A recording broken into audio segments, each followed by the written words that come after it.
Earlier this January, Interior Secretary Ryan Zinke announced that roughly 100 million acres of offshore waters will be open to oil exploration. These areas had earlier been protected by the Obama administration and includes waters in the Gulf of Mexico, the Pacific, and the Atlantic.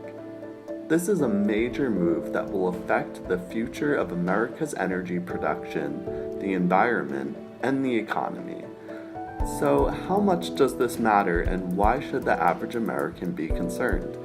That and more will be covered in the following interview.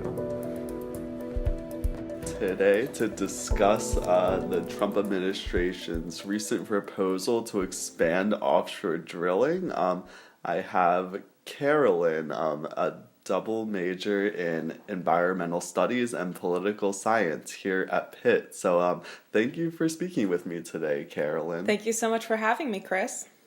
So for people who do not follow this closely, how big of a deal is this expansion?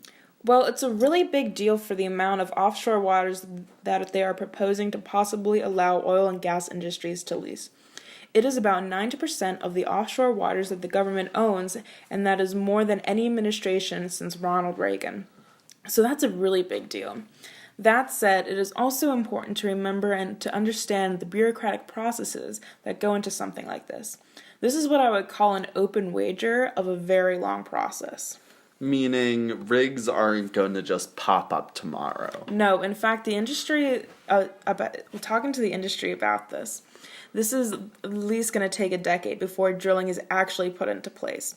The process works more like a funnel, I guess, with the first phase being the widest, and over a public comment period, it gets narrower. That's at least how the law states it. So this is the opening wager. It will take a year or so to go through the public comments, and I anticipate that at least some of these leases will be taken off the table. So we know some states love oil drilling and some states absolutely hate oil drilling. Does the state have any say in what happens on the waters off their particular shores? Well, that's what the public comment is for. So for states like Texas and Louisiana who are big fans of it, they get a cut of the revenue, which is helpful. But states like Florida, who rely heavily on their coasts for fishing and tourism, they are against it. In fact, Florida Governor Rick Scott, who is Republican, recently tweeted that he wanted to speak up with the Department of Interior against this. So it's not a bipartisan, there is bipartisan disagreement on this. Right. Well, in fact, this is one of the few energy issues that's causing a split in the Republican Party. We don't see this on many energy areas. We also saw Senator Marco Rubio, another Republican from Florida, also opposed to drilling off the coast. So Florida is most likely to be the top candidate to have their lease taken off the table.